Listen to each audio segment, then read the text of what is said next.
Essula y'e13. Ku lunaku luli oluzzi luliggulirwa ennyumba ya Dawudi n'abo abali mu Yerusaalemi olw'ebibi n'olw'empitambi. Awo olulituuka ku lunaku luli, bw'ayogera Mukama w'Eggye, ndiggyamu amannya ag'ebifaananyi mu nsi, so tegalijjukirwa nate. Era ate ndiviisa mu nsi bannabbi n'omwoyo ogutali mulongoofu. Awo olulituuka omuntu ng'akyagenda okulagula, kale kitaawe ne nnyina abaamuzaala balimugamba nti, tolibeera mulamu, kubanga oyogerera obulimba mu linnya lya Mukama. Awo kitaawe ne nnyina abaamuzaala balimufumita bw'alagula.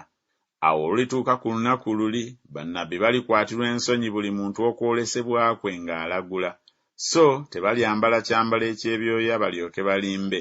Naye alyogera nti, siri nnabbi nze, ndi mulimi wa ttaka nze, kubanga bantunda okuva mu buto bwange.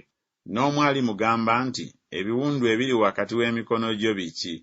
Awo aliddamu nti, bye nafumitirwa mu nnyumba ya mikwano gyange. Golokoka ggwe ekitala okulwana n'omusumba wange, n'omuntu ye munnange, bw'ayogera Mukama w'Eggye. Tema omusumba n'endiga zirisaasaana, nange ndissaako omukono gwange ku bato. Awo olulituuka mu nsi yonna, bw'ayogera Mukama, ebitundu byayo bibiri birizikirira birifa, naye ekyokusatu kirirekebwa omwo. N'ekitundu ekyokusatu ndigiyisa mu muliro, era ndibalongoosa ng'effeeza bwerongoosebwa, era ndibakema nga zaabu bwekemebwa. Balikaabirira erinnya lyange, nange ndibawulira.